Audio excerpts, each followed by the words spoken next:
Yeah. Make sure it works here.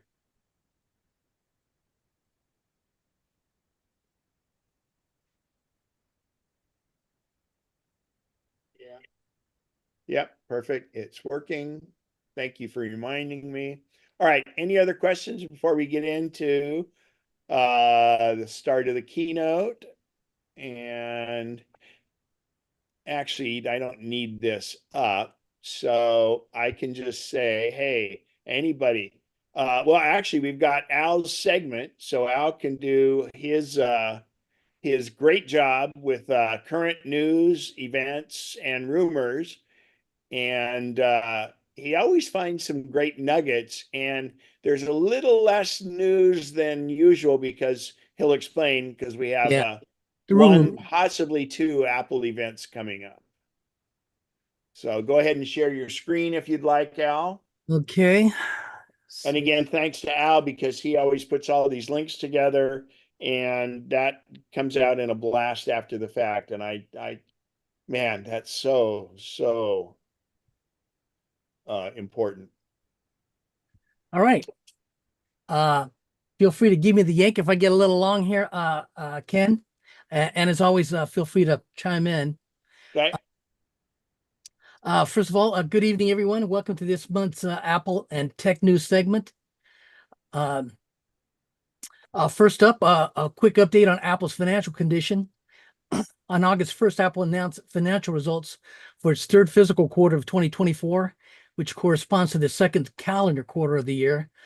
For that quarter, Apple posted revenues of $85.8 billion and a net quarterly profit of $21.4 billion, or a buck 40 per diluted share. So that's slightly up from last year. Apple set a new. Didn't they didn't Go ahead. didn't they did a higher dividend and some stock buyback? I don't know about the stock buyback, but I'm sure they have a strategy of when it dips, they'll jump in on it. And Yeah, but I think they did do a dividend increase, if I'm not mistaken. hmm, It wasn't big, but yeah, yeah.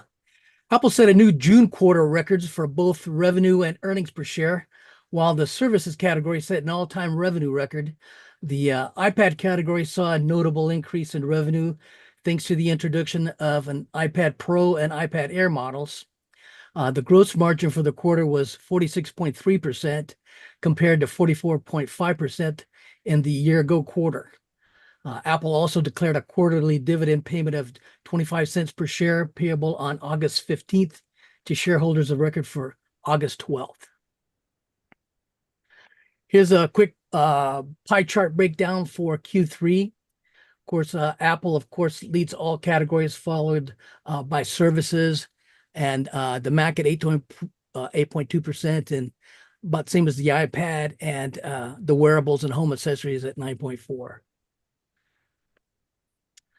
On Monday of this week, Apple has officially announced its highly anticipated iPhone 16 event for September 9th at 10 a.m. Pacific. The format's expected to be the same as the iPhone 14 and iPhone 15 events previously, which it combines an in-person experience for the press at Apple Park in Cupertino with a virtual experience for the rest of us. The Apple event invitation teases with the tagline, "It's glow time." You'll be able to tune into Apple's website. You'll be able to see the event at Apple's website or the TV app on your iPhone or your iPad, Mac, or Apple TV, as well as via Apple's YouTube channel. With fall just around the corner and the kickoff of Apple's major product launch season, I thought I would see what the tech rumor mill has to say, beginning with the iPhone 16 event next week. The closer we come to the actual event, sometimes the more accurate the rumors become.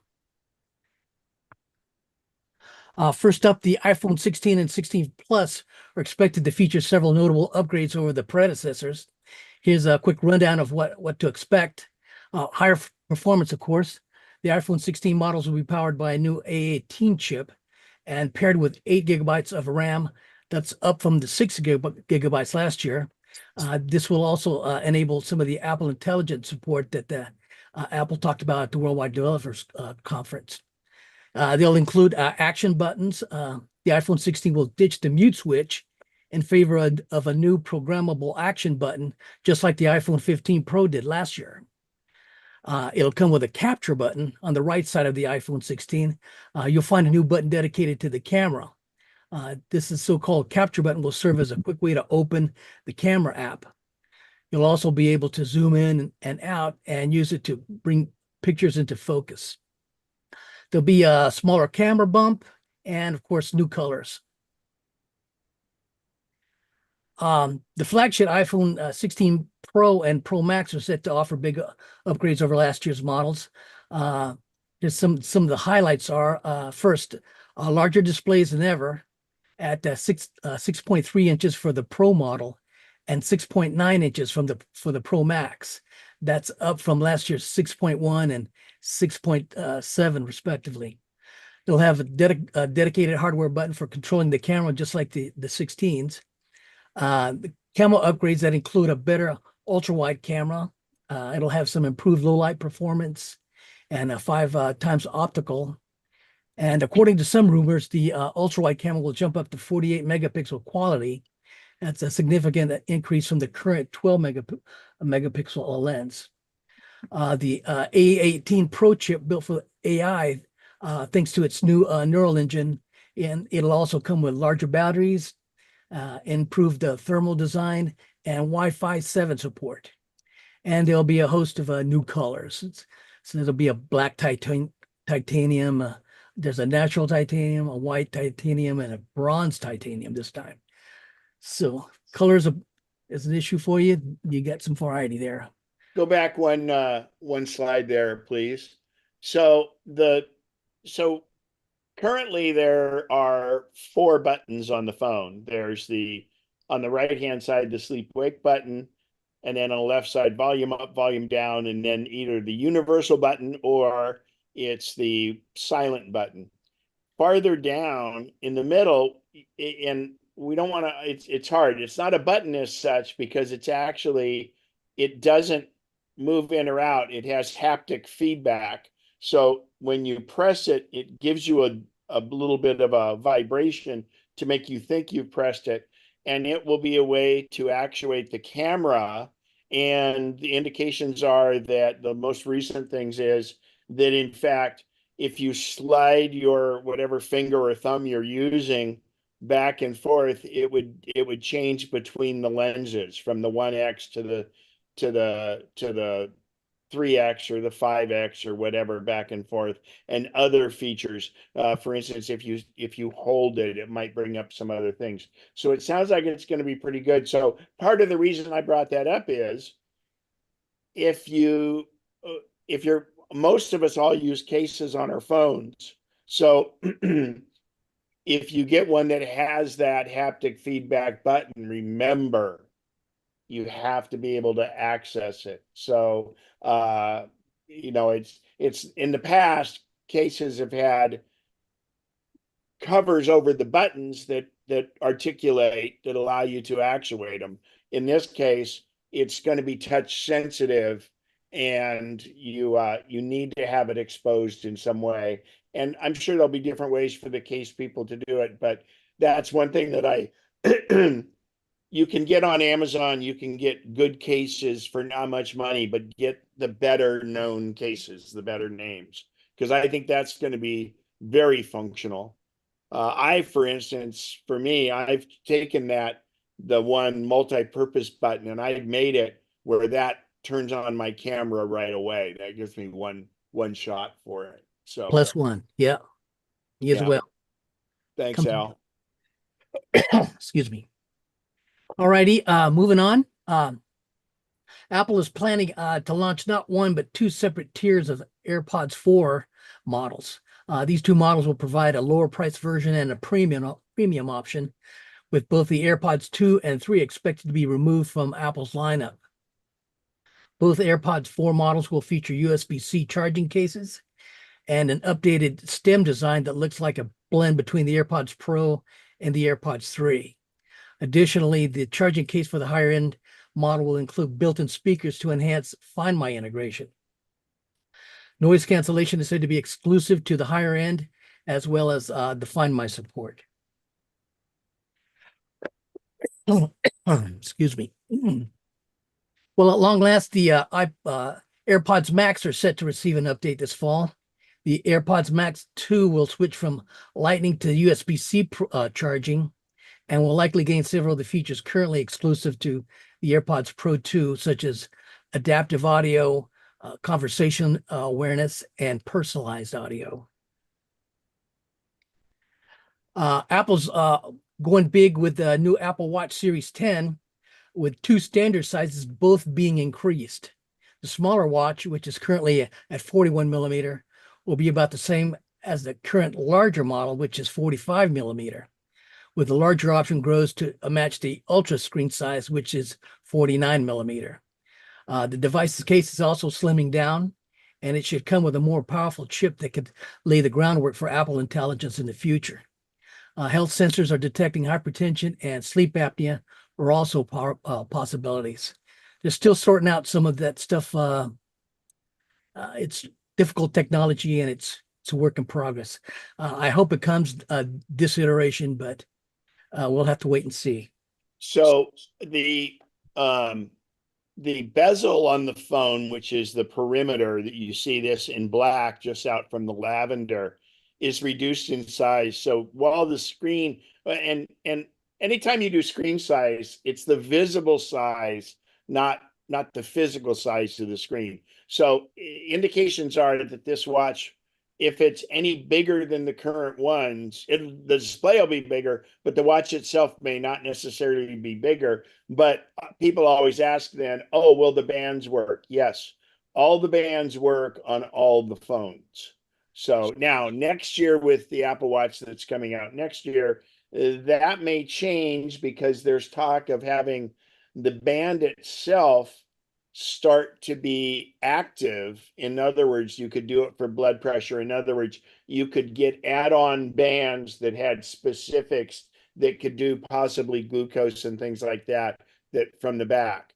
I'm going to go into it a little bit on the watch, but in fact, when we go into the watch, please, everybody remind me to talk to you about the blood oxygen sensor and what the situation in that is, because that's a very important thing if you need that. So go ahead, Al. Okay, here. The Apple Watch Ultra has proven to be a big hit for the company, with annual updates offered since its 2022 debut. Not much is known more about this week's Apple Watch Ultra 3. It's certain to at least match the new capabilities of the Series 10 models. That includes a faster chip that's better equipped for AI. We may get some new health sensors, like Ken was saying, that they've been working on blood pressure monitor, sleep apnea sensor, and glucose monitor, but some of these are still, some of the rumors are saying it's still maybe a ways out. The one selling point that could excite lots of buyers is space black titanium option. I think I would like that. In conclusion, based on the rumors and leaks, it looks like maybe the Ultra 3 will just be an iterative update. But being at it's the 10th year anniversary, I think, of the Apple Watch, who knows what kind of surprises they may have in store for us. Before you go on here, so I guess I will talk about that because this is the best time. Sorry about that. So the blood oxygen sensor is built into any Apple Watch since the Apple Watch 6. Most of you have Apple Watches where it works.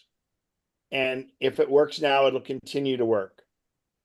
As of last December, or the end of the year, December 31st, any watch that Apple shipped has the blood oxygen sensor in it, but because of patent infringement and a cease and desist by a company called Massimo, and no, it's not the clothing company, but it's the company that makes every hospital you're in and all those little things when they put it on your finger, they have technology on there that's proprietary. And so Apple, it turns out, supposedly infringed on it. So they got in the US, they got it where they can't activate that. Now, that doesn't mean if you currently have it on your Apple Watch, it's going to go away. No, it only precluded Apple from shipping watches after December 31st. They had to have it disabled. For a while, I know a friend of mine that got one on the Apple store inside Amazon, and they were able to get it. And many of the refurb watches will have it. But for instance, me, I have the Ultra from day one, and I would love to get the Black Ultra, but I'm not going to do it because I like having the blood oxygen sensor. And the deal with the status of that patent is that patent will run out. Patents run, I can't remember if it's 14 or 17 years, whatever it is the life of a patent. And uh, in 2028 is when that patent will expire. So between now and then, if Massimo's smart, they'll say, okay, Apple, we'll let you go. We're going to lose it in 2 years anyway. Give us only this amount of royalty and we'll let you do it or whatever. We'll see. But you know how it is when lawyers get involved. It's like dogs trying to pee higher on the fire hydrant. So they just get, it's not about the peeing, it's how proud they can be. So we'll see what happens on that. But if you're happy with your current Apple Watch, and it does have the blood oxygen sensor, and it means anything to you, then you shouldn't upgrade. But again, it's not a big deal. And also you can buy for $30 on Amazon. You can buy the blood oxygen sensors that you do at home. I have one here. They're just these little. And years ago, my mom needed to monitor her oxygen, and that darn device was $350. And now, like I said, you can get them sometimes down 20 or $25, and they're the exact same ones, and they work. But it's not like having it on the watch. The beauty of having it on the watch is it will periodically check it for you and alert you if your blood oxygen saturation level is low.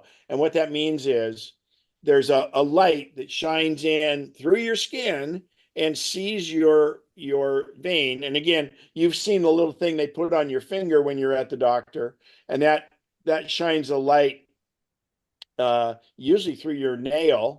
So if you have a fingernail polish on, they have to put it on the other way. But what they do is it goes through and it can sense how much oxygen versus blood is in there. And typically you want to be in the 96 to 99% range. And what that means is how well your body is getting the oxygen you breathe in into your blood system. Obviously, at altitude, that's going to drop because you're still breathing the same volume of air, but there's less oxygen in that air. And it's a good thing for health because if you start to get low, you can get tired, your cells can get tired, and it can be a severe situation. So but most people it's not that big a deal. And I'm just saying, but I wanted to forewarn you so you don't say, oh, I'm going to go get the new Apple Watch, and then all of a sudden you have an Apple Watch and you liked the blood oxygen sensor able to do it. Again, I no, it wasn't the 6. Was it the 6 that it started on? I'm not sure. I think it was the 6 is the first one that had the blood oxygen sensor. And the SE never has it. Elaine talked about the SE. The SE didn't have they didn't have the EKG or the blood sensor. The EKG is fine. That's in there. It's working as good as ever. Mary, question? And sorry to belabor this, but I think it's important because I would hate for someone to go out and spend, $700 on an Ultra and then have something not be missing a component. Yeah, I'm just looking at the app, the watch app, and and I found the blood oxygen under vitals, but it says it is unavailable. Is that because I bought How new is your watch? I can't remember. It's a 10 point something. Does that sound the model? I don't know. No, The model No, is, because I don't know what it the is. current model is the 9, I believe. Yeah, well, I was That's looking, the operating system is 10 point something. right, and when I looked on the about it, It should give you, but it doesn't matter. yeah, If you've bought it since December, no. it's no. So yours just for some reason isn't, but you might have to, so, reboot the watch and things like that. That's a Oh, totally it could different just be situation. old. It could just be old. It's a Well, no, couple. because it wouldn't be available if it wasn't available on your watch, I believe. Okay, I'll give it a night. But if you're Okay. looking for it, it's under vitals is where you find Well, it. it's an app in your apps too. Yeah, Yeah. yeah, but right. Yeah, you go to the apps on the phone or on the watch, excuse me, and you tap blood oxygen, and then it takes 15 seconds to do a reading. Okay. Well, maybe I just Okay. haven't done that. Sorry for interrupting, Al, but I figured it was All better right. now. Good information. Absolutely. Good stuff. Let's see. This thing here is okay. The iPad Pro's exclusive run as the only Apple device with an M4 chip is coming to an end soon. This fall, Apple's expected to ship new MacBook Pro models that feature M4, M4 Pro, and M4 Max. Don't expect a major redesign of the computer's form factor, though, with the M4 being the highlight this year. Oops. Okay. One of my favorite. Yeah, amen. Amen. The iPad mini hasn't been updated since 2021, but that drought seems to be set to end here. Following an iPad free 2023, Apple plans to update its entire lineup this year, including the mini. Expect to see an upgraded display with no more of the jelly scrolling and a revised chip.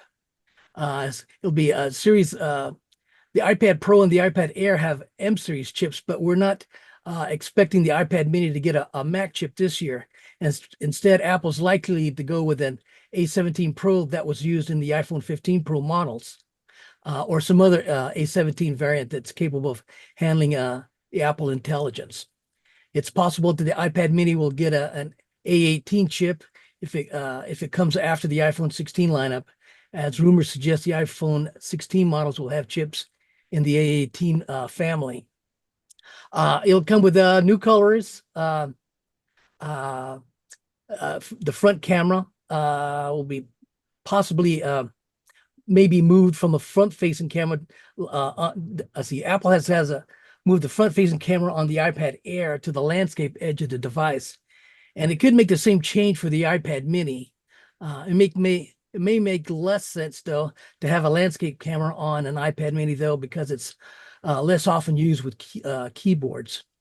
The camera could get support for HDR4, and it could get a wider aperture if it adopts a camera used in the iPad Air. As far as connectivity, Apple's been adding Wi-Fi 6E to each product as it's updated, and it should be iPad Mini's turn this year. The Wi-Fi 6E will allow iPad Mini to connect with the 6 gigahertz Wi-Fi band on supported routers. It should support the Bluetooth 5.3. Also, its Apple Pencil Pro support may be there as well. Let me see here. Okay. To complete this mission of updating the full iPad line this year, Apple will also ship a new base model iPad. Little is known about this device, but expect a newer, more powerful chip for sure.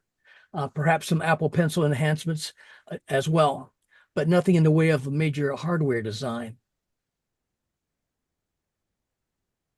Apple has big, or should I say small, plans for this year's Mac Mini update. The new Mac Mini will gain the M4 chip with an M4 Pro option coming as well. But the more substantial news is that the product's going to get a major hardware redesign. The new Mini will reportedly be smaller, closer to the size of the existing Apple TV 4K.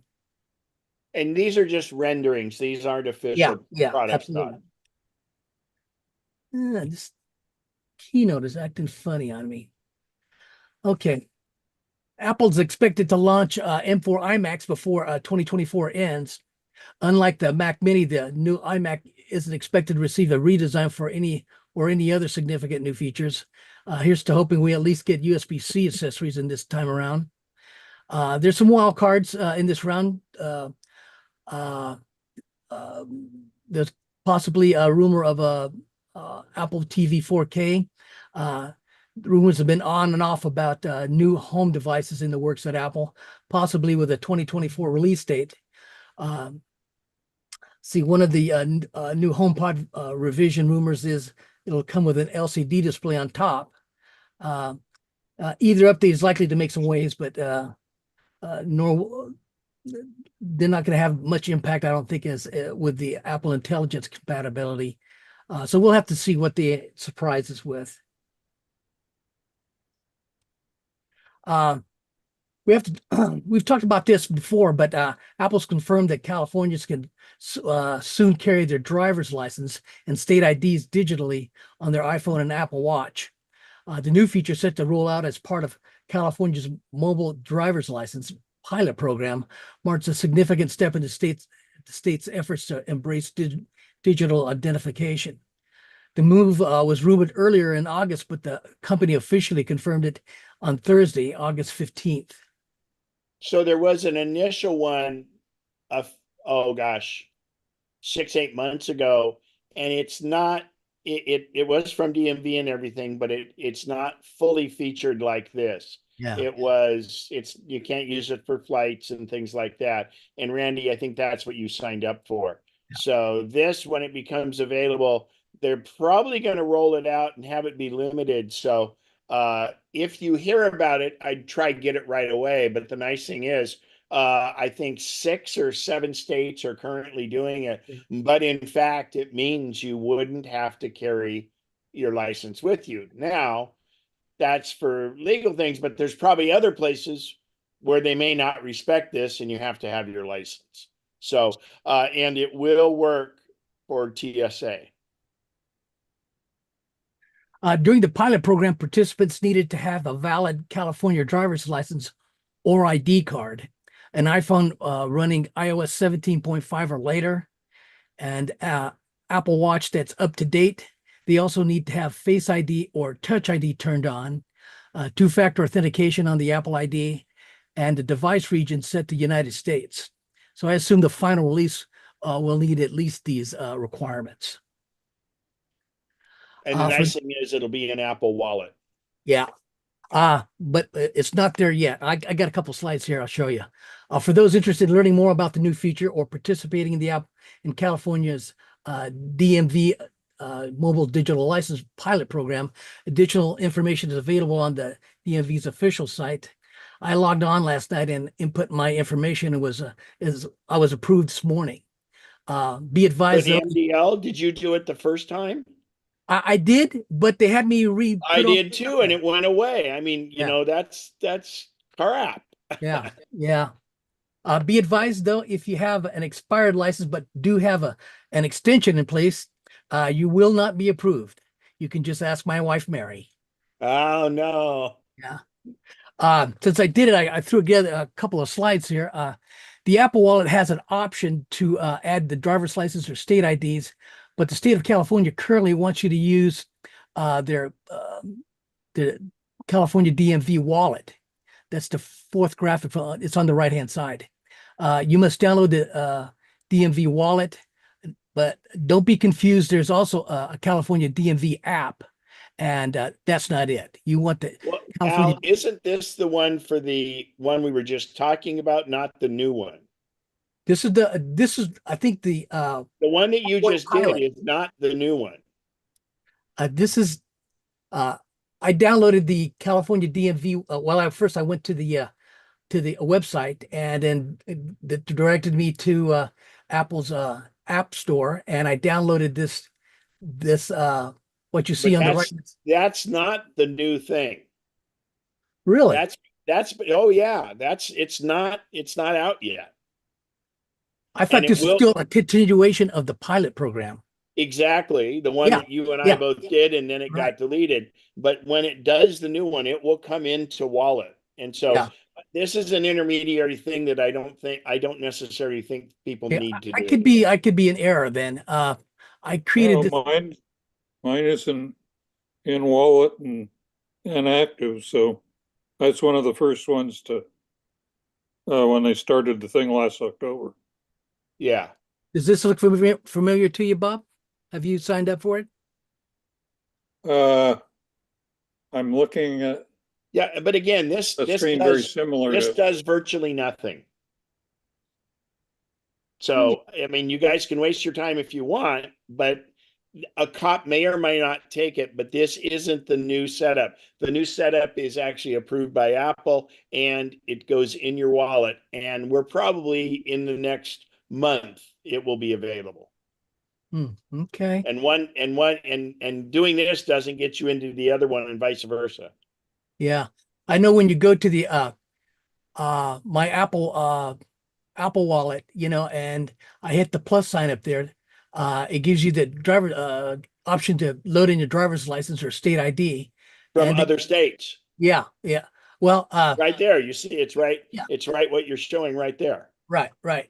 That's why I just assumed that that that this app was part of the pilot program and No, California had it was fully a implemented quote it. pilot program, but it didn't have it has said originally because I signed on back when it first did it too. And what's so Hmm. weird is that it's no longer there, and my ID never changed. But the idea was I think they were kind of going to roll it out and as California is like to do, they were going to try roll their own on it. And I think they've been convinced that they shouldn't roll their own on that, and they're going to go back and they're going to go into the one that we see here. And so, and these screens are a little bit different because you're showing the DMV wallet on the side and it doesn't take you there because you Yeah, can't get anywhere because yeah. our state isn't there. So Again, basically through I the was wallet, operating under wrong the third assumptions. picture is a dead end. Yeah. Well, disregard this graphic then. Okay, More research needed. yeah, yeah. Yeah. Well, That's- more California getting off their tush and taking care of it. That Okay, and Bob, that's no reflection on Bob, who was a lifelong DMV employee. It's worse than that. I was the guru of driver's license procedures for many years. So what can I say? yeah. Yeah. I came across this as a quick PSA. Your Apple ID is getting a new name starting next month. I guess when iOS 18, iPad OS 18, and macOS Sequoia launches fall, they'll use new terminology for your Apple ID. Apple account is a new branding, and they will apply across all Apple products and services. This branding will likely cause some confusion in the early days. That's to be expected for a notable name change like this. Just know that if you see the term Apple account used in iOS 18 or future Apple documentation, it's referring to what used to be your Apple ID. And you Similarly, won't have to make any changes yourself. no, Don't no, worry not at about all. it. You're not going to change passwords or anything else. Right. Similarly, if you encounter outdated references to Apple ID, you can rightfully substitute the term Apple account. Apple IDs are such an important part of accessing various highly sensitive and secure data related to your digital life. This is why it's important to clear up the terminology.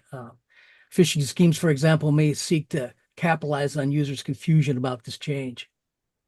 Well, yeah, that'll be good though, because then if you get a phishing email that says, "Oh, your Apple ID is after this happens, you'll know it isn't really from Apple because it says Apple ID."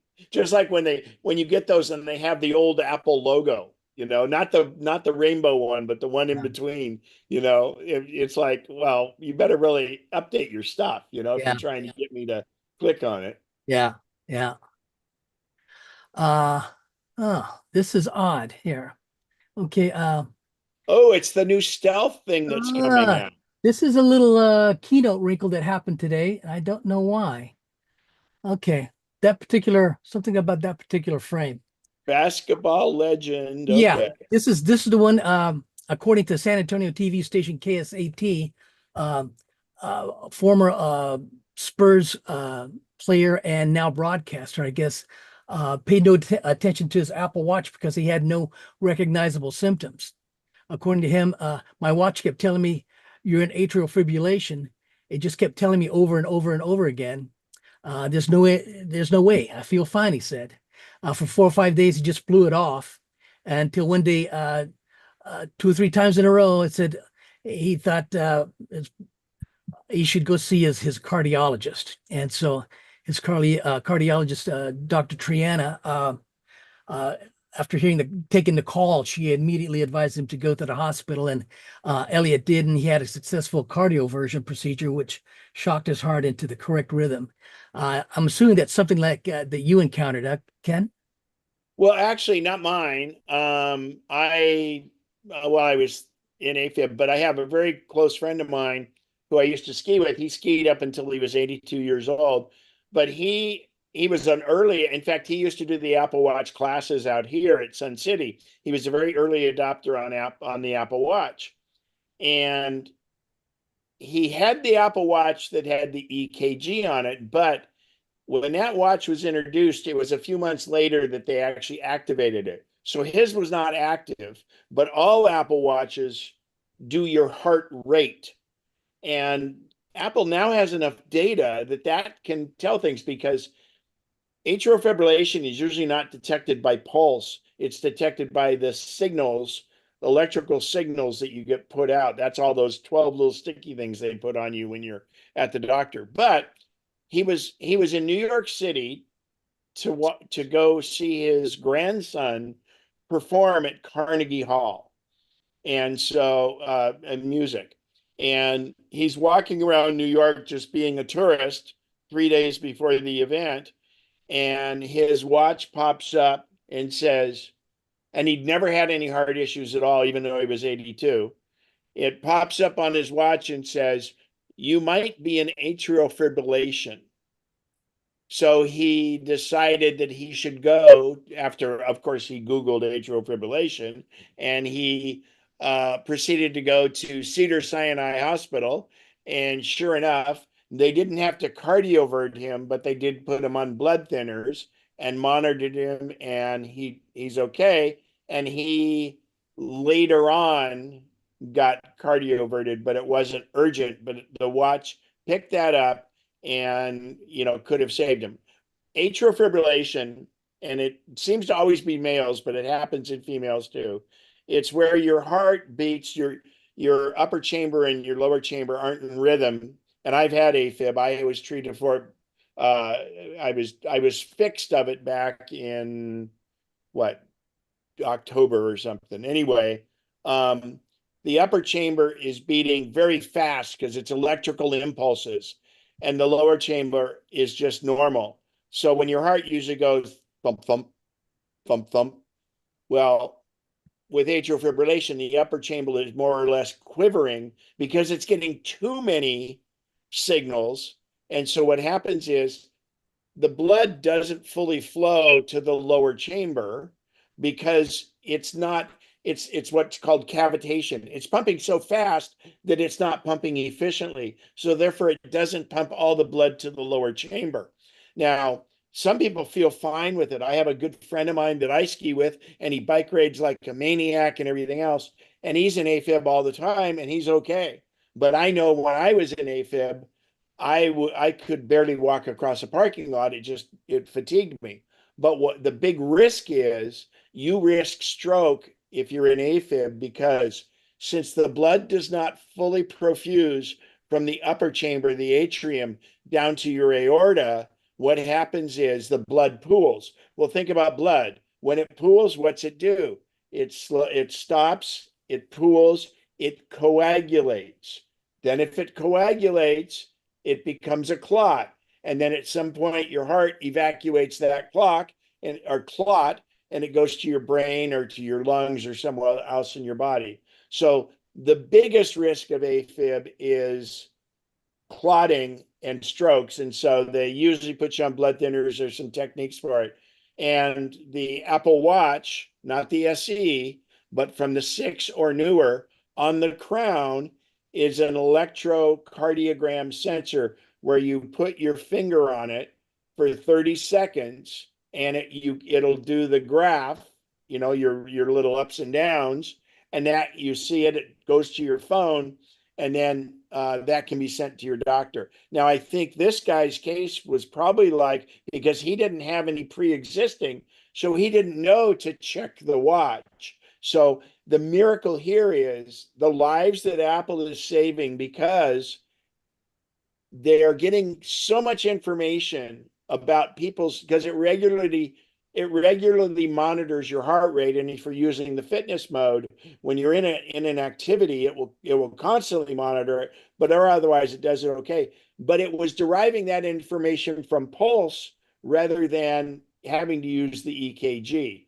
Once you have AFib, you know to use the EKG to check it out. But I find that amazing, and it's only because they get so much data. Because if you think about it, prior to that, except for people that wear what's called a halter device, which is where for any day from 2 days to 2 weeks, you wear it around your chest to have them register it. It's an electrocardiogram thing. The Apple Watch is doing this all by just doing your pulse. And if you think about it, people go to the doctor and they get your pulse taken, and then it might be 3 months or 4 months before their pulse is ever taken again, where the Apple Watch is doing it constantly. So this tremendous amount of information is making it so they can do some incredible diagnostic things. So that's where that comes from. And Barbara has a question.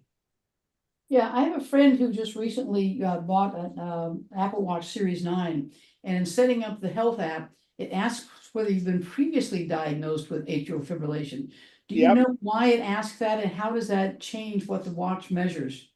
Well, I don't believe it does. I think what it does is it will heighten its awareness to alert you to maybe you want to check the EKG.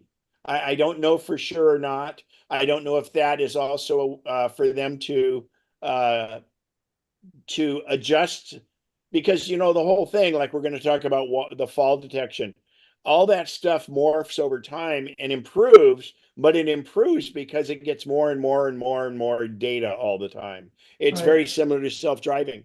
The more data they get, the better it can get, just like everything else. The more data they get on anything, the more they can improve it. And again, look at the difference between, you get people, in the old days, you'd get your blood pressure taken when you're at the doctor and they test your pulse, and that's about it. Now we're able to get that information, and the doctor, my cardiologist, goes back in and he can look at my heart rates and what my averages are and everything else for the last 2 months. And that gives you a much better picture of what's going on. Because the other thing that happens, especially blood pressure, it's called white coat syndrome. Most people, when they go into the doctor and have their blood pressure measured, it's higher than when they were at home. And that, so then it's really not the true reading of what you really are. Some of that is the anxiety of being there, or it could have been that somebody cut you off in traffic getting there, whatever it is. But the more information, the better. So good question. Great presentation, Al. That's fantastic. Seriously. So thank you. Big hand, big applause for Al on that. Any questions before we go into the keynote? All right. I will share my screen. And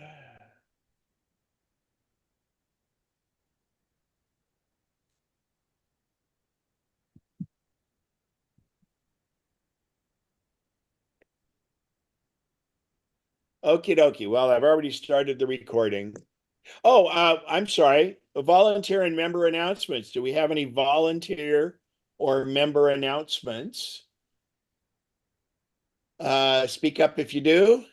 And if not, we've kind of had a lot of questions, but this is our tech Q&A. And Bob, I don't remember anything being in the Mac, the purple Mac this time, was there, that you remember? Didn't get any. Okay, good. So does anybody have any tech questions about stuff we haven't spoke of yet? this would be the time. All right. So I'm gonna try something a little different here, and we'll see how it works, and play along with me. So we're gonna talk about using the Apple Watch as your health and safety companion. And I'm going to talk about features of the Apple Watch. And the other big thing is I'm going to talk about fall detection. So, oh, and that blurb you don't need about me. So fall, as we age, fall becomes very important. This is a very important falls to me, Yosemite Falls.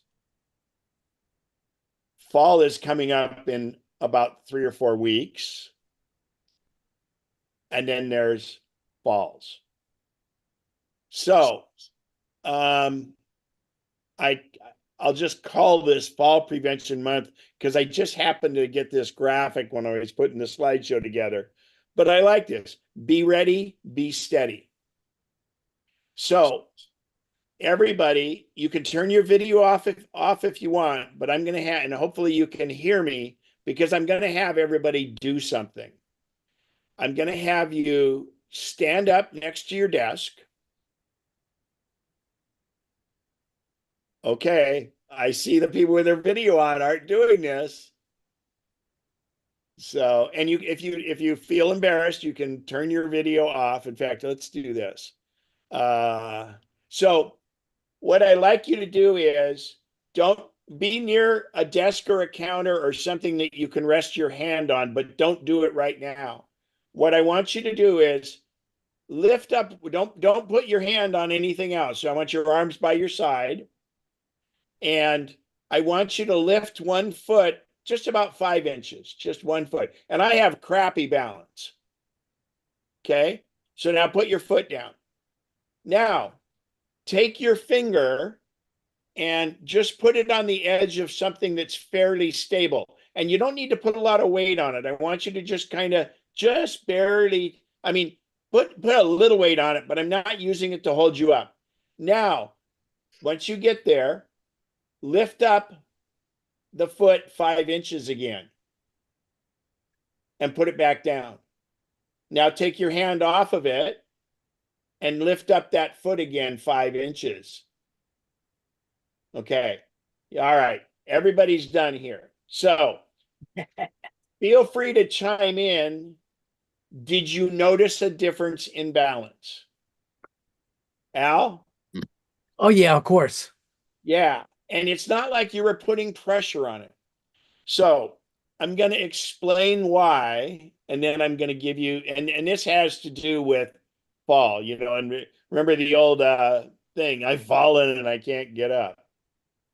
So what happens is you have this vestibular apparatus inside your ear, and you have these crystals in there, and it's like a liquid almost. And what it is if you look at the right-hand side of the picture here, these are cilia, which is very fine hair.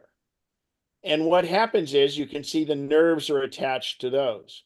Well, what happens is this fluid, this gelatinous fluid called cupula, I hope I pronounced that right, is there. So what happens is it's inside our inner ear. And as we go off balance, these cilia detect that we're off balance. And then you react accordingly with muscles and go back up. Here's the problem as we age. The hair cells, they desensitize over time, like everything. So they get less sensitive. So therefore, what happens is, in the balance point of it, you have to become more off balance before it senses you're off balance. And then what also happens with us as we age, our reaction time gets less. So with our reaction time getting less, we're already farther off balance, and now we need to muscularly react to that off balance. So you can't do it because everything's working against you time-wise. Well, this little thing about putting your finger on it gives you a third way or a secondary way to feel you're off balance or balance. What it does, it's giving you another form of feedback, and it's fairly instantaneous. And realistically, it gives you enough that you lean against it a little bit, but that's really not it. It was a sensitivity thing. So what I'm stressing here is wherever I travel. Oh, hang on here. So this talks about it, and there's other factors down below that can cause your balance problem. Vision is a big part of your balance too. Arthritis, the reaction time's a big one.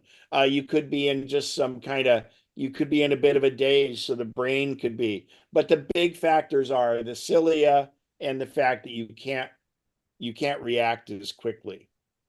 Oh, well, here is my screen. Sorry, everybody, you've already stood up. But I'm a huge component of walking or trekking sticks. They're not canes, okay? But what they are is they're just like putting your finger out. Even if you just go with one, here these people have two. But even if you were to use one walking stick, it's just like when you had your balance there and you put your finger on something solid. What happens is it gives you an additional form of feedback, and it also does give you something to brace against if you need to. But more than anything, it's a form of feedback.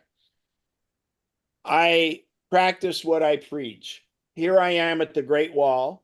I have a single hiking stick, and it was amazing. Now, you always want an adjustable walking stick, length adjustable. First of all, so you can get it in your luggage. But a little thing I just learned from a good friend of mine, they usually have metal tips, but they have a rubber over the metal tip because, like in the snow and ice, you want a metal tip. They may confiscate that if you have that metal tip in your carry-on. So if you're traveling carry-on only, you need to get a walking stick or cane that only doesn't have a metal tip. So I mean a metal spear, like you're going to do something anyway. But that being said, you want a rubber tip on it because then it doesn't skid. But the reason you want it adjustable in a case like this, where you see, if you look to the left, on the right hand window, but going up on the left, or actually over my head, you can see how steep the wall is. I had just gone up that section of the wall, and as you go uphill, you want your walking stick to be shorter. Because then it's ahead of you. If you're going downhill, you want your walking stick longer because you put it out in front of you, and you can use it to kind of brace, because if you're walking downhill, you're likely to fall forward and not fall back. And if you fall back, it's not a big deal. So I practice what I teach. I also, with doing photography, it's a little tough, but you make sure you have a wrist strap on it so you can do it. And in fact, that walking stick, I have a walking stick that has a tripod mount right on the top.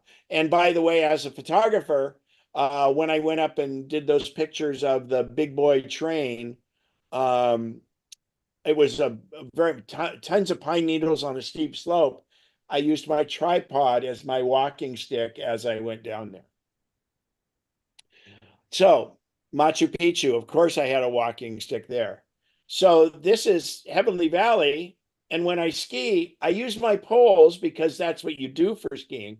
But if it's a whiteout situation where you can't see up or down and things like that, and in many cases, if I drag my stick in the snow on my uphill hand, if I drag that stick, that's my balance right there. I can know if I'm leaning into the hill too much or not leaning into the hill as much. So it really does show that it works. And then when you get really good, you can do this. Since we're talking about balance, I want to give you a little trick you can do. When you're brushing your teeth, once a week, like me, when you brush your teeth, You can try standing on one leg while brushing your teeth. I don't recommend lifting your other foot real high. Be there and be ready. And you could still always put your other hand on the counter. But this helps you stay on top of your balance. And at some point, you'll be as good as this guy, but I don't think so. So that's a trick. And by the way, when you're brushing your teeth, and if you get really good at balancing on both feet alternately, you can close your eyes while brushing your teeth. And that's a pretty good challenge. So one thing that's important, since we're talking about health and safety, the medical ID. The medical ID and the health app for the iPhone is incredible. And I think it's super, super important to fill that out because we used to have ICE or in case of emergency, but now all of our phones are locked. So first responders know how to get into it. Just Google how to do it, or Al will probably have a link in a second here on setting up medical ID on your phone. It's hugely important. And what you can do, like here is, so this is Michael, is this person's name. It lists medications, blood type, things like that. It's important because, for instance, if you're on blood thinners or anything else that you want a first responder to know, that even though your phone's locked, they'll be able to access this screen. And then what you do in your medical ID is you put in emergency contacts. And if it's someone in your emergency contacts, you're like here, father, mother, sister, whoever picks up your phone and gets in here can call those people on your emergency contacts from your phone. So it's really, really key. Because I did this presentation to an Android, they were mixed group, mostly iPhones, but that's the Android one. So this is another one that I think if you have specific medical maladies that are important for a first responder to know, whether you're allergic to penicillin, whether you're on blood thinners, whether you're on a certain medication that could create things, asthma, whatever it is. There are lots of services like that, but I really like my ID, and the website is getmyid.com. They have free and they have paid for versions. And I'll explain that in a second. But what it is, if you look in the lower left, you can get this rubber thing that goes over your watch band, and it's rubberized, it's silicone. And on the back side is a QR code. That QR code looks just like this, or you could wear just this band, but the QR code is here, and this is the phone number, and then your ID and PIN number would be there. But anybody can scan this, and if they scanned it, they're going to be able to get your vital information, and possibly more so than what's in the medical ID. Now, you can barely see at the bottom here, it says type 1. What that is another little sleeve you put over if you have a specific thing that you want someone to know. So I'll go into there's 2 more pages of this to kind of explain it. So free, this is all you really need. It lists your emergency, you maintain your own little page that you put all your vital information. So the beauty of this is if for some reason you are no longer in blood thinners, you could take it off. Or if you just got on blood thinners, you go into My ID and you put your own information in there. And remember, yes, it's available for people to see, but the safety factor of this, you're only disclosing what your medical conditions are, so don't worry about it. But it's completely free if you want. I don't think you need all this other stuff because most of this will be in your health app on your iPhone. But it puts your personal information in. But the way they make their money is they sell for $20 this little sleeve that goes over your Apple Watch band. Or this is a card for your wallet. For instance, when I ski and when I bike ride, I have this little sticker that I have on my helmet. And that way, if something happens, and they'll see it and they can scan it. There's little tags you could put on your keychain. So that's it's neat. And all that does is create this QR code or an 800 number with your ID. And then that gets in. And with that, this is the page that people can access with that.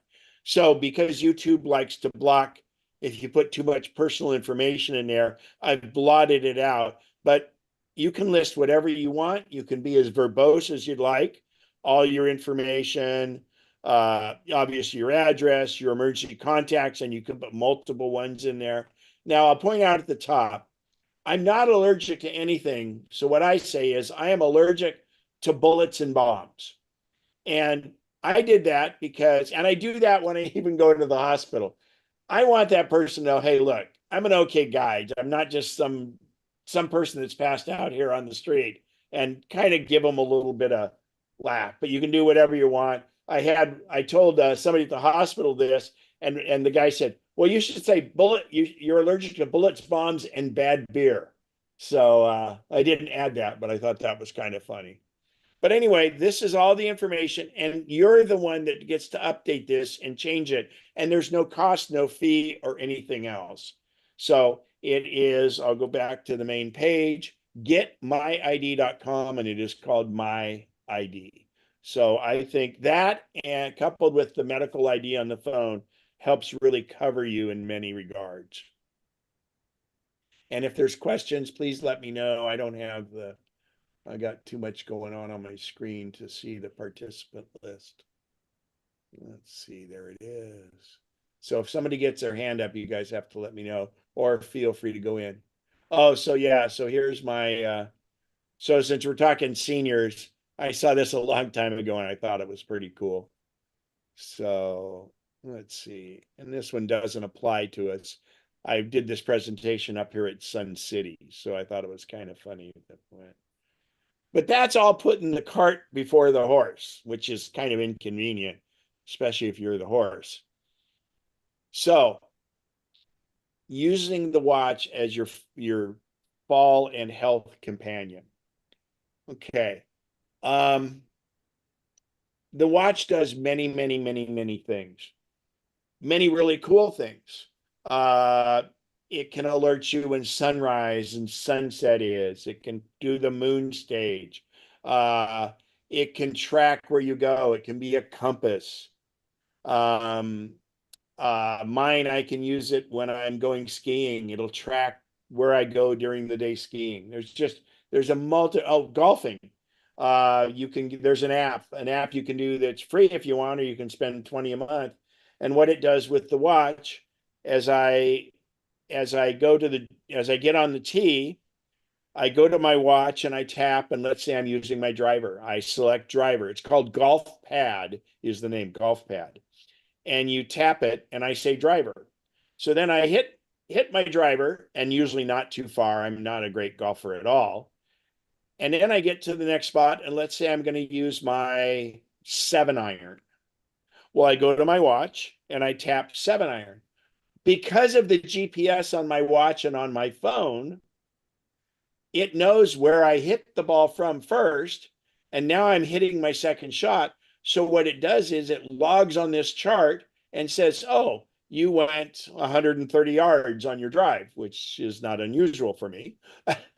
Anyway, because you're putting in the next location. And then at the end, I get a report. I go on my phone and I have a satellite view of the course, and it shows everywhere where I went. What's even better than that is when I approach my ball, it knows how far away the cup is, or the flag, and it says, historically, by what it knows about the clubs that I put in, because every club is different, it says, oh yeah, that's 60 yards away, you should use your gap wedge.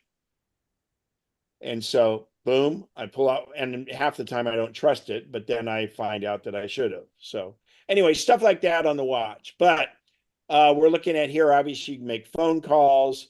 This is one where you're listening to music or podcasts, heart rate monitor, workout. Now, if you're in a workout, what's really good about if you're doing anything on fitness, between swimming, just doing a walk outside, things like that, you can have it so it will constantly give you your heart rate. And the one thing about it constantly giving your heart rate, where normally it just gives it periodically, you can check your recovery and you can use that as a barometer for how you want to work out. Now, fall detection. From the Apple Watch 6 and newer, might even have been older than that, fall detection is in the watch. And it's getting better all the time. Kind of like I said, what happens is if it thinks you've fallen, it'll ask you this. It looks like you've taken a hard fall. And then you can hit emergency SOS and it will call 911 and it will also text or call the people that are on your list, and your watch becomes a two-way speakerphone. Okay. We'll talk about how that works in a second. Or you can tap the emergency SOS, which means it'll do the same thing. Or if you fell and you're okay, you would select that. The other thing that comes up and says, or the other one that comes up and says, I didn't fall. And then that learns what that is.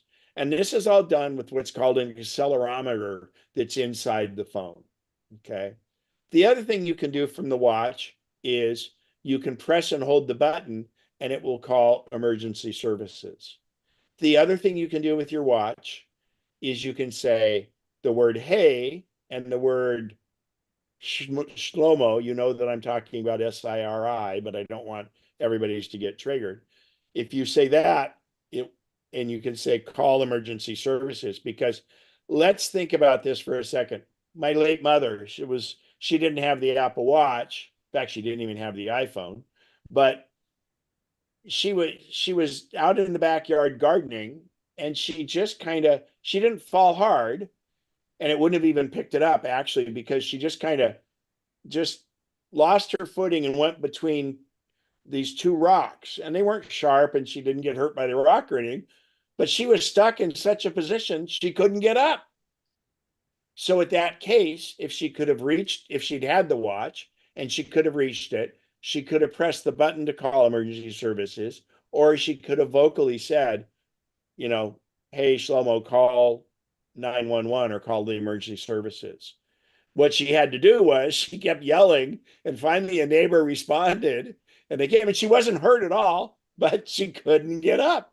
And so luckily the neighbors came around, and I think she was only there for a half hour or something, but it can happen anyway. And and it wasn't really a fall. It was just she went down to pick a weed or something and just couldn't get up between these two rocks.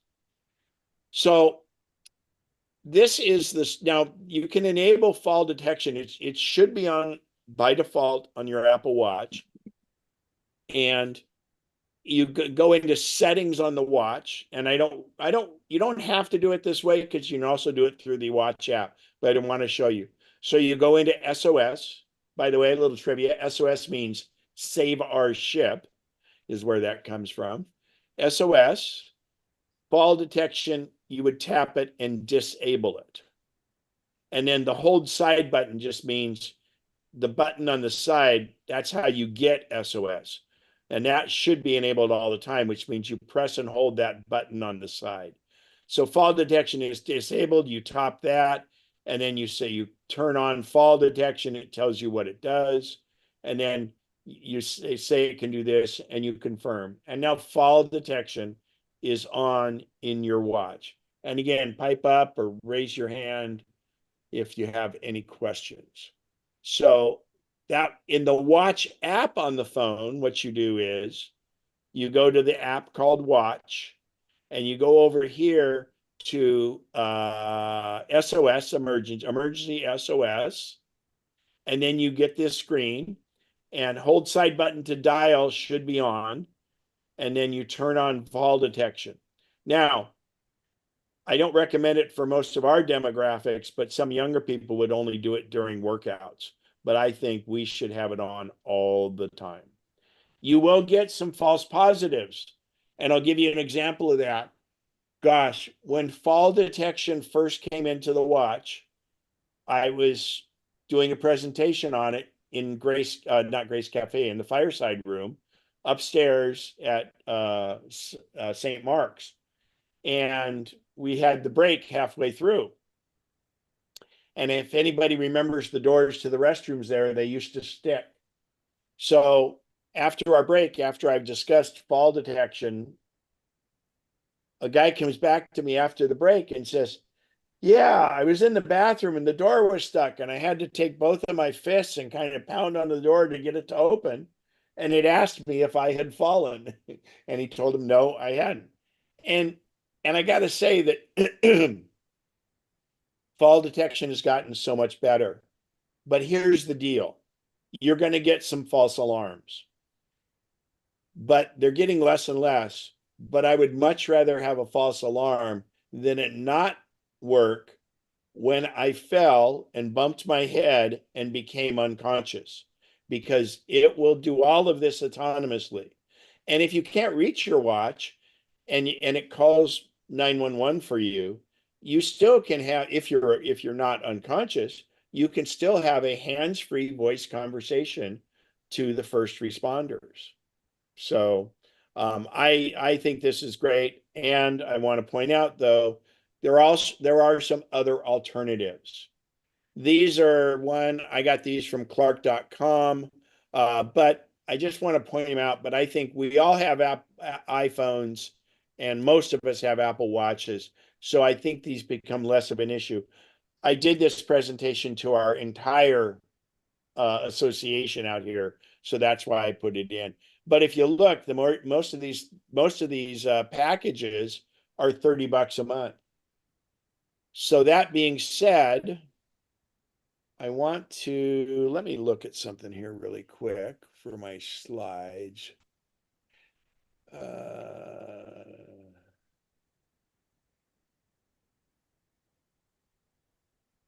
Yeah, I'm going to talk about connectivity in a second.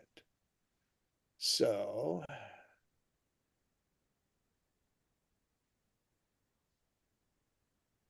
Keith, go ahead and ask your question. Unmute yourself. Fall detection with the Apple Watch. In order to talk to Siri on the phone or talk to anybody, how far away do you have to be from your iPhone in order for the phone connection to work? I'm going to talk about that in connectivity in a couple slides. That's what I was checking. So Okay. Just bear with me on that, because I want to I want to show the watch differences. But very good question. So and it does all these other health things, you know. In fact, sleep tracking is one that's really important. Your fitness rings, you know, these are kind of I have a love-hate relationship with the fitness rings. You have all kinds of different workouts. And again, like I said earlier, if you activate a workout, you'll get this, and it's showing your beats per minute. Okay, and the average or what your current beats per minute are right then. And it does it the whole time. And then when you're done with the workout, you want to turn it off, but you want to turn off the workout and it'll stop it. But your heart rate will still be checked every so often, but it will keep your statistics too. So you can check your recovery rate and things like that. So the other thing is you can swim with it. A lot of people like you can do swimming here, and it's totally waterproof. So heart rate. It periodically checks your heart rate, and it's amazing because it can learn a lot from that. It charts your resting rate, your walking rate, and things like that. And those are things that it does it behind the scenes without you knowing it. But that kind of information is in the health app on your phone. It takes it to the phone and puts it there. And that's something you can share with your physician, whether it be your cardiologist or your regular general practitioner. Now, the watch models from the 6 or newer that do not have, or that is not the SE, this doesn't apply to the SE. On the crown right here, you have a sensor, and it's touch sensitive, ECG is the same as an EKG, and it's when they bring that thing in and they put those little sticky things on you. What this does is you hold your finger on there for 30 seconds. And by the way, if you have trouble with it sensing your finger, it could be dry, lick the tip of your finger and just dry it off a little and then put it on. That will, and sometimes even just with that on there, you leave a little moisture on there. It'll help with the connection because it's an electro connection, and doctors can tell you a lot about, well, doctors, nurses, and other people can tell you a lot about what this means. So it goes for 30 seconds and then it produces this strip, it's called, and it goes automatically to your phone and it pops up on your phone. And that's something you can send to your physician if you want. I'm lucky. I don't have issues with sleep at all. I sleep very little, but I sleep really well. But I know there's a lot of people with sleep issues. You can use the watch to monitor sleep. The same guy I told you that was in New York City with the electrocardiogram, he was really stringent about charting his sleep, and he ended up getting better sleep because what he did is he analyzed what happened before he went to bed and things like that, and he was able to get a good handle on it. And we all know how important sleep is. So Joan, go ahead with your question. On the ECG, I don't think mine is red, but I have the No, new. don't worry about the red one. Red means cellular. Okay. Do you get to, what program is that you go to? It's called ECG. Do you know how long have you had your watch? It's pretty new, about a year. And which model is it? I don't know what to tell you. As long as it's not the SE, it will have. Oh, no, the it's not. EKG. Okay, then it will have the EKG. You may have to download the EKG app. You go to the watch app, the watch app on the phone, and download EKG because they make you kind of say something on there to agree to terms and everything else. Okay, thank you. And then once it's on, it'll work. And what you do is you pull the EKG app up, and you'll immediately it'll do this really weird heart with a bunch of red speckles around it, and then you rest your finger, the bottom, and the index finger to me works the best. I rest it on the crown, and all of a sudden it'll start doing a chart like this, and you can see here it says 24 seconds. So in other words, it has to be good for 30 seconds. You need to be still, not moving and not talking to get an accurate reading. Okay, thank you. And anybody who has AFib, it will detect if you're in AFib and give you a warning and say, you might be in AFib. It's not going to give you a definitive. It will not chart a heart attack.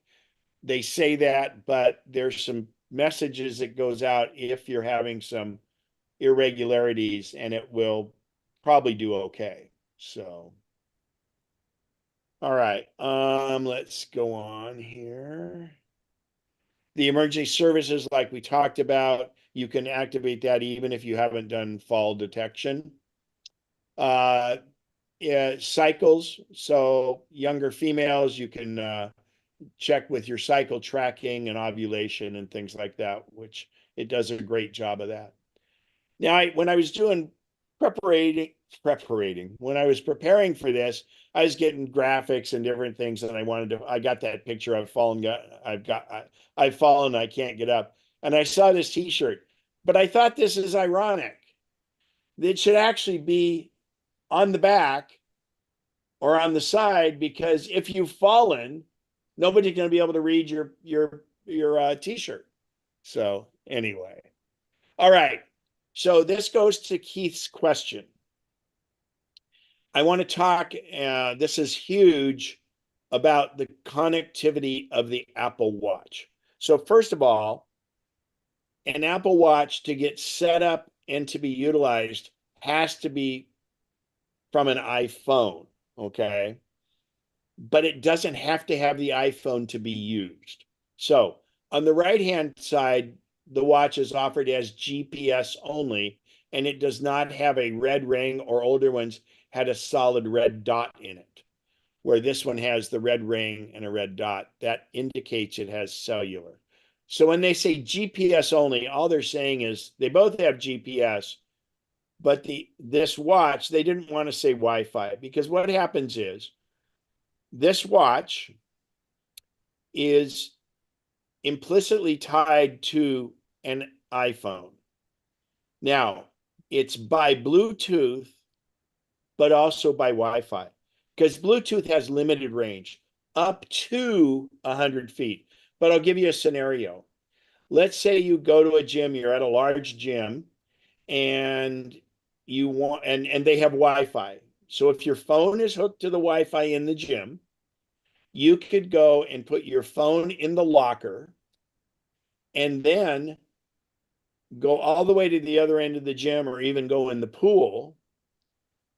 As long as they have Wi-Fi in that area, the watch will still be tied to the phone over that great distance, as long as it's on the same Wi-Fi network, okay? Because Bluetooth only works so far, and most of the time Bluetooth is going to be fine. Now, that works for most things. Now, let's say you want to go out on a walk, but you don't want to take your iPhone with you. Of course, it will not be connected to your phone at that point. The GPS will still work, so it will track all your walking, you'll do your heart rate, you'll do all that, but obviously it can't call SOS, and it'll do fall detection, but it's just going to let you know you've fallen, but you can't do anything about it. But it will do most of the other things except get text, do podcast, and you can play a limited amount of songs on it. Now, there's two components if you get the cellular version. So the cellular version on the SE is $50 more, and on the Apple Watch 9, Series 9, it's $100 more to get the cellular. What that means is it's built in, it's a piece of hardware in the phone that is cellular. Now, what that means is, let's say you, and then once you go cellular, you can decide to have a plan with your carrier. But before I get into that, I'm going to explain how I've done it most of the time until recently. Is I would get the cellular version, but I wouldn't get the plan because my phone was always with me. And what this allowed is, if for some reason my battery was dead in my phone, or I didn't have my phone with me, or it was broken, I could always call 911, even though I was not paying for a cellular service. Any device can call 911 through whatever carrier that device was originally done with. And this obviously would be with somebody. But the next step is and let me go, so this is syncing the watch to your phone. So here's the carriers. It's $5 to $15 a month, depending on your carrier. Okay. And it's in addition to your current cell plan. But I want to point this out. The major carriers may subsidize the price of a cellular watch if you agree to get the plan. So you may pay the $5 to $15 a month, and they may throw in like an SE, or they may surcharge you a little bit, but cover your phone. So check with your carrier, because if you make that commitment, and you will have essentially paid off the watch over a 2-year period. If you leave the carrier or decide to disable that plan, they may say, well, you still owe $100 on the watch or something like that. So I would check with your carriers, and that's a good way to get a cellular watch. And the beauty of it is, now that I have cellular, and I finally did it, because when I go out and walk, I can leave my iPhone at home, because I can still get calls, I can still get text, I can listen to podcasts, I have full SOS, because the watch itself is connecting directly to the cell phone towers without the need of my phone. The only time it needs my phone is when it syncs the data back to the phone. And by the way, that's usually done wirelessly anyway. So If you want to be able to do that, and the other thing is, you're out, you go for a bike ride and you're out in the boonies and you didn't take your phone with you, boom, it works. So that's the thing with it. Here is the pricing, current pricing. Amazon's having a big sale on them because the iPhone 10, or I'm sorry, the Apple Watch 10 will be coming out, and with a new chip. There's not a huge change in the Apple Watches this year. And these are the deals at Amazon right now. I went to Apple Insider. There's the link. And they had, I think they're still on sale with this. And don't forget, you've got to look at whether it's GPS only or GPS and cellular. And when we look back here at the pricing, you can see it's $50 more on the SE and it's $100 more on the 9. And the Ultra comes cellular, GPS and cellular only. So they don't offer it for less. Okay. And we are getting time for, yeah, what else can it do? We talked about that already. All right. Any questions? This is the time before we get on to, I almost said auction, until we get on to the raffle or door prize, whatever we decided we have to call it. Any questions from anybody? Cool. All Good right. presentation, Well, Ken. thanks. And I think it's so important. It's so useful. When Important for this I demographic. never got the very first Apple Watch. I got the second version, and I didn't think I really needed it. And I was up, I was 3 steps up on this very short ladder, putting shelves in my garage, and I was listening to a podcast, and my phone was on the other shelf I just put in, and the podcast starts to pause and I realized a phone call was coming in. So I started to go down the ladder and all of a sudden my wrist started vibrating and go, oh, whoa. And I did the phone call completely for my watch. And that did it for me. And then now it's been so much more because there was the heart rate back then, but there wasn't as much of the health things in it. And we did explain, and just remember, the new ones aren't going to have that enabled. Possibly the refurb watches might have the blood oxygen level in them. So, and Amazon might, if you see the ad for it, they still for a while. I had a friend pick one up out of there that was that. So, anybody else? Any other questions before I get to? Comment. Oh, go ahead, please, Bob. When you're talking about balance a while back, Yeah. the watch also monitors balance. And if you're having episodes of unsteady feet, it'll actually come out with warnings. I know it can detect asymmetrical walking. Yeah, that's part of it. Melissa, help me out with this. What does this mean about the participants' questions? What's that? Oh, the AI companion button is on the bottom. Right, And but I it's was, asking me if I want to decline or start. So how did you go there? if you And say what does it? start, because I got a late entry into the meeting, I thought I would just say, catch me up. Oh, so I'll say okay. All right. Oh, and it says catch me up. Cool. All right. And just another comment, Ken. Yeah, go ahead. I have a 5 and it's got the fall features, etc., the EKG or ECS, whatever it is. It has that and it's working, and the sleep and all that. But yeah. Anyway, just so it does, even back to 5. All right. Yeah, so it's the 6 or newer for the blood oxygen, I believe. And I forget if the EKG started with the 5 or not. And then, yeah, so that's where that is. All right. So we're going to, hopefully it'll let me during the slideshow here.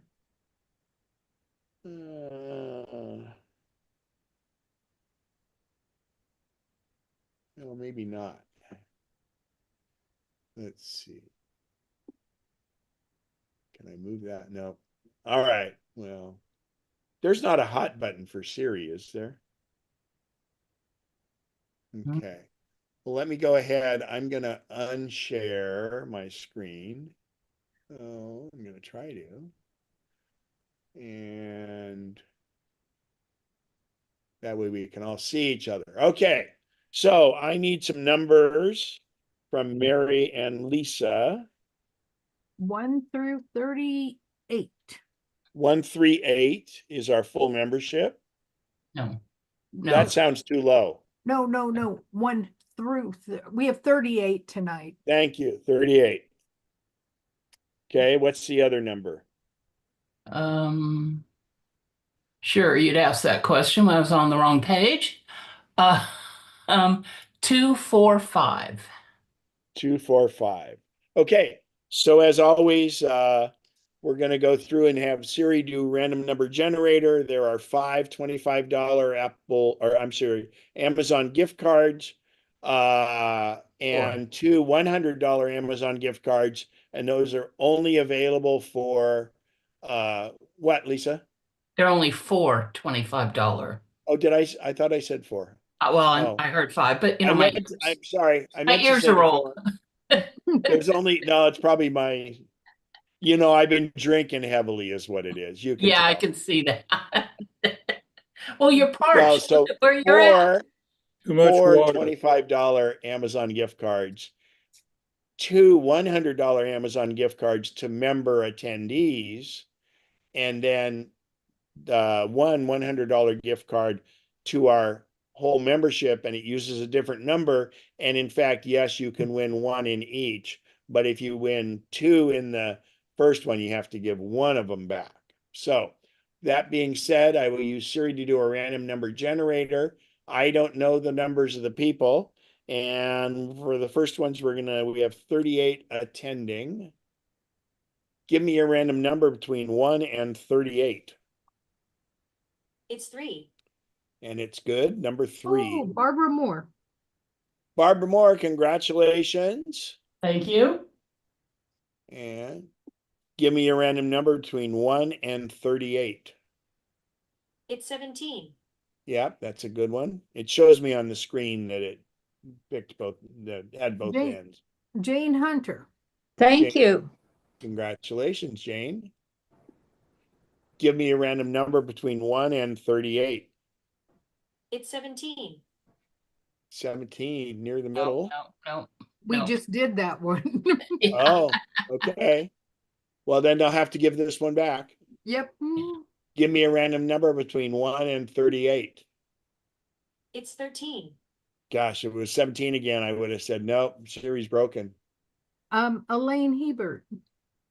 Elaine, congratulations, Elaine. So we have one more of the $25 Amazon gift cards. Give me a random number between 1 and 38. It's 13. Oh my gosh. Now that's freaky. bizarre. Woohoo. Oh. Give me a random number between 1 and 38. The answer is 38. And I was going to say, don't make it 13 or 17. 38 is our Mr. Tom Spencer. Mr. Spencer Thomas, congratulations. Wait a minute. So now the 2 $100 gift cards. Give me a random number between 1 and 38. It's 33. Randy Hare. Congratulations, Hi, Randy. Randy. Give me a random number between 1 and 38. It's 2. Barbara Beto. If I'm saying that right. Yeah. Beto? Congratulations, Barbara. Okay. Thank you so much. So now the one for the membership, and that will be 245. So, and it's a different number. So in fact, if 38 came up, it wouldn't be Barbara. Or I'm sorry, 2. If 2 came up, it wouldn't be Barbara. Give me a random number between 1 and 245. It's 49. Okay, scrolling to 49. And the answer is Gloria Gibbet or Gibbet? Yeah, Gloria Gibble? Gibble. I didn't even see she was on. Hi, Glo. She's not on. No, this is the Oh, old that's member. right. Well, I'm gonna tell her, why wasn't she? Yeah, you Yeah. do that. she's, Mhm, she's All right. hiding in Nevada. mhm. Yep. So any other questions before we log off? If you're a winner, you'll get an email this later tonight, and it'll be from Amazon. It's not spam, it's from Amazon. And it'll be a gift card, and you just click on it and redeem it. So And thank you for coming. I need to talk to you for a minute before we all go. Me? You. Yes. Okay. It looks like Pete won't be able to do the Saturday in October, the Saturday in October. Are you can you do that one or not? Well, You couldn't uh, before, but Bob well, said things might have changed. yeah, you know why that is? He'll Why? be out here. He'll be out here for his sister's wedding, and he's staying at my house. That's why. Yeah, he said something about a wedding. So Yeah. guess what? You're So, not. so yes, I am available for that. That's the 5th of October. Okay. Okay. So, yeah. And there was some discussion. Well, let me look here. Hang on. I have oh, wait a minute. New. Okay. Now, hang on. I believe I can, because my thing that I need to do is we have a reunion at Squaw Valley for anybody that was there in the 80s. And it's not till 4. So yes, Okay. I can do that, but I will probably do the board meeting by phone. Okay, and we got some requests for at the third Saturday meeting, and I'll pass on that information to you in an email about Okay. what people were kind of interested in, and Oh just yeah, send that to me. And then and just a Steph- heads up, that's about transferring like slides and things like that. And I said I'd Okay. do some research on that. So anyway, that's that and part. and is Pete scheduled for September? Yep. Okay. You're still